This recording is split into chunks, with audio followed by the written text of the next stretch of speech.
Mga kababayan, niresearch ko to at tinanong ko kung saan at tinignan ko sa mismong mga Facebook account ni Sir Jolo Revilla kung meron siyang ganitong post.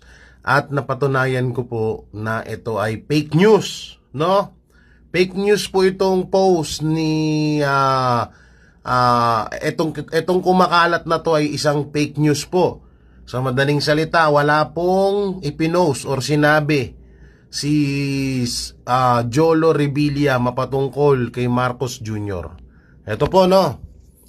Sa pamumuno ni Pangulong Marcos, naniniwala akong tuloy-tuloy ang pag-angat ng bawat pamilyang Pilipino. Ito po ay fake news. Ulitin ko po sa inyo, fake news po ito. Wala pong pinopost na ganito ang pamilyang Revilla at lalong-lalo na si Representative Jolo Revilla.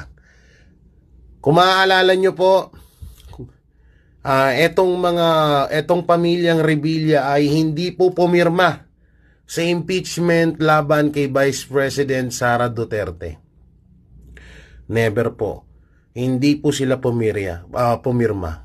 So kaya ngayon, kung mapapansin nyo, tinatrabaho din po ang kanyang ama na si former Senator Bong Revilla. Diba? Tinatrabaho po ngayon para panakipbutas na naman sa issue.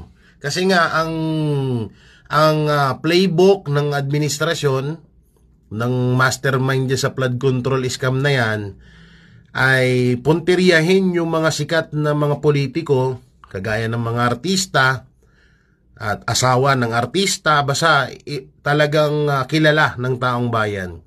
So isa si former Senator Bong Revilla sa target nila. Katulad lang ho niyan ng issue kay Arjo Atayde, Chis Escudero, Jinggoy Estrada at iba pang mga artista na idinadawit ngayon or ginagawang panakipbutas para doon matuon ang atensyon ng bawat Pilipino.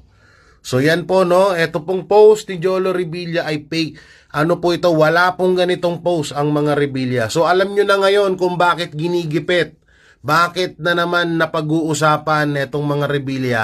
Dahil isa sila sa mga hindi pumirma sa impeachment kay Vice President Sara Duterte at ginagamit lang silang diversional tact, ipinangda-divert lang sila para malihis ang atensyon ng taong bayan.